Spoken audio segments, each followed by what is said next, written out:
que é que um extrajudicial significa na jornada de trabalho do advogado? O que vocês compreendem daquilo que a gente foi programado, ação judicial, e daquilo que nós temos que desenvolver, que é a nossa capacidade de mediar, é a nossa capacidade de enfrentar os desafios pessoais das partes e das lides para convencer a trazer o resultado. Olha, a jornada do advogado não é nada fácil no mundo judicial.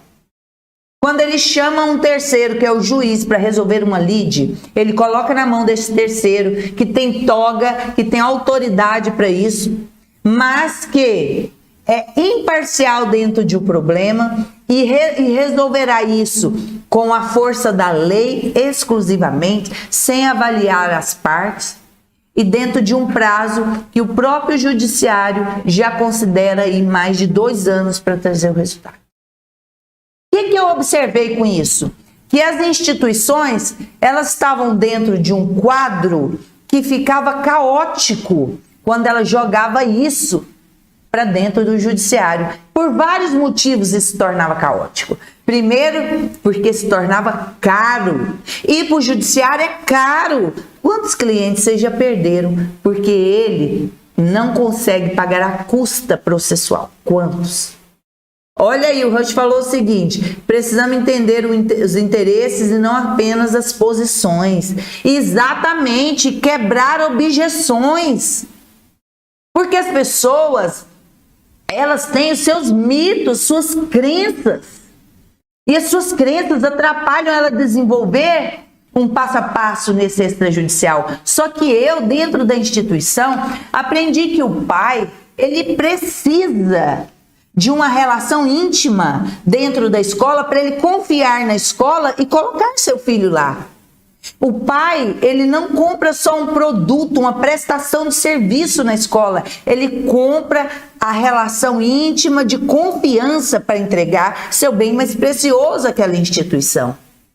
Ele tem que confiar na escola, no quadro de professores, no material didático, no projeto político-pedagógico da instituição. E isso tem um custo alto para a instituição na hora de conquistar esses filhos.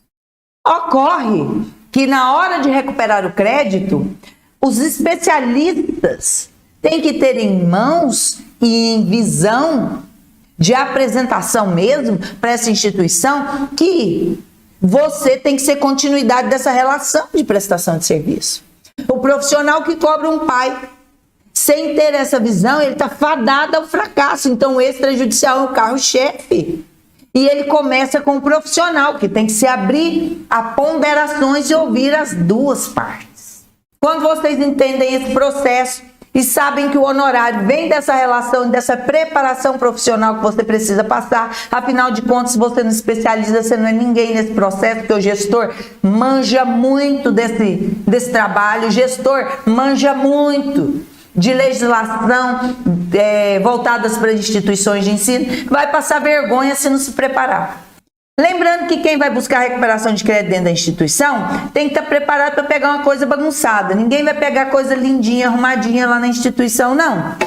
Não vai mesmo. Escola não tem tempo para organizar. Se ela tivesse tempo para organizar, ela não tinha inadimplência. A inadimplência dela só existe porque ela não tem tempo para se organizar. E se ela não tem tempo para se organizar, como que você acha que ela vai te entregar esse material? Na sua grande maioria, as escolas entregam isso de forma desorganizada.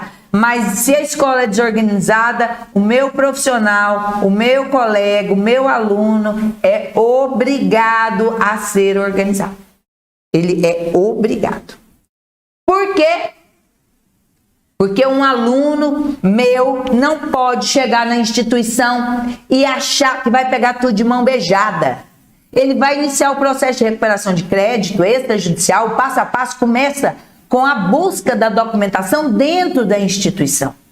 É lá, nessa busca diária, que ele vai pegar esse bojo de informações. É lá, gente. Eu vou dizer uma coisa para vocês. Eu não tenho ideia de como que um aluno, sem se preparar, ele vai ter uma convivência com a instituição, um primeiro contato com a instituição, e ele não conseguir resultado nenhum. É a coisa mais fácil que existe. Ele passa por várias etapas difíceis. Na hora de entregar esse passo a passo da cobrança extrajudicial, ele não sabe fazer. Ele embanana. E por quê? Porque não tem a vivência extrajudicial. Está lá programado, só entrar em protocolação. Então eu quero convidar vocês a pregarem aí papel e caneta, porque tem um passo primeiro quando você pega a recuperação de crédito dentro da instituição. Você vai pegar essa recuperação de crédito e vai fazer protocolo do cheque, protocolo de contrato por contrato. Não se tira contratos dentro da instituição sem protocolo, gente. Porque depois, se sumir alguma coisa, ele não vai se responsabilizar por isso. Vai dizer, eu entreguei para você. O aluno está indo para dentro da escola e não sabe o que fazer. Esse é o problema do meu aluno. Eu tenho visto alunos ir para dentro da escola e dizer para mim, doutora Mical, essa parte não é importante, a escola não considera importante, por isso eu não faço ela. Deixa eu te dizer, o passo a passo que eu estou te ensinando, eu não faço porque a escola considera importante. Eu faço porque isso é importante para o resultado que eu entrego na escola. Porque se a escola valorizasse esse passo a passo, ela não teria inadimplência desse tamanho. Então, o passo a passo que eu estou te dizendo é para você realizá-lo, independente do que a escola acha. O profissional é você. E você tem que ter visão longe, sabendo que o que você está plantando hoje é para você colher de resultados no seu trabalho de entrega, de valor para a escola e para você. Então não se pula passos, que se fosse para pular, dava tudo certo quando o menino, ao invés de aprender, engatinhar depois para andar, ele vai direto para andar. O que acontece com a criança que pula a etapa do engatinhar? Ele tem mais chance de não ter bom equilíbrio, ele tem dificuldades de coordenação motora, ele tem dificuldades de fazer arranques, chutes, de andar em linha reta, ele tem um desequilíbrio maior, porque pulou fase. Então agora ele vai ter que desenvolver habilidades, tudo numa fase que ele podia ter desenvolvido lá no engatinhar. E quando eu levo esse exemplo para a vida do profissional, eu digo para vocês, se vocês pularem a etapa, vai sofrer como ele teria sofrido. Se não tivesse feito tantas coisas, mas ainda sofreu, foram 2 anos para voltar. E até hoje tem insegurança na hora de correr. E ele já tem 13 anos. Você quer caminhar errado, ficar com insegurança, dar tudo errado lá na frente e depois ter que fazer correções, não é muito mais difícil? Então faça o protocolo dessa correção. E na hora que você levar isso para o escritório, você tem que ter em mãos já ou uma planilha do Excel ou um software de cadastro. Meu aluno começa com planilha de Excel e lá nessa planilha você vai identificar os problemas. Na hora de realizar cadastro, qual o valor, vencimento, correção monetária, juros de 1, multa de 2, honorários de 20. Você já tem que ter numa planilha a visão completa desse débito e amanhã, se eu olhar esse débito, ele tem que estar com as correções, porque elas são diárias. Meu aluno já recebe um software, uma planilha, para ele evitar de contratar um software, para ter o software só na hora certa, depois que tem umas 3 instituições. Antes disso, na planilha do Excel, ele consegue fazer esse cadastro dessa recuperação de crédito inicial de umas 3 escolas para ele trabalhar. E dá para fazer aí, mas você tem que ser mais organizado do que a instituição.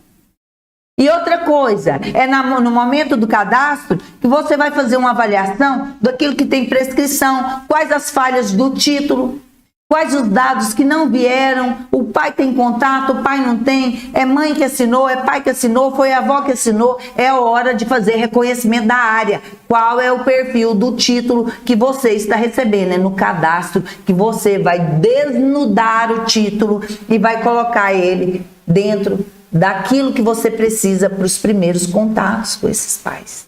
Então, o momento de cadastro é um momento de muita dedicação do meu aluno. É de muita dedicação de vocês. Porque a hora de cadastro não é hora só de relacionar os devedores e seus débitos. É hora de identificar problemas dentro do contrato, nulidades, prescrições, falhas cadastrais, informações da instituição, assinaturas de testemunhas e das partes, incluindo a escola também, que deve assinar o título. Ou seja, o cadastro é o momento reflexivo do especialista para que ele saiba qual o nível de títulos que ele tem na mão, qual o nível de problema que esses títulos têm, o perfil deste devedor e principalmente identificar quais as falhas que a instituição comete na hora de registrar a prestação de serviço com os pais, na hora de pactuar esta prestação de serviço. E quando você identifica na área esta questão, em loco, com documentações na mão, você consegue corrigir processos na matriz do problema, ou seja, dentro da escola, porque nós somos especialistas, mas nós não somos milagrosos para realizar o milagre da identificação de quem assina, de quem nunca assinou contrato. A gente precisa de ter uma qualidade nesse título, ele tem que ser líquido, certo, exequível, e para isso você tem que preparar a instituição para te entregar essa qualidade de título.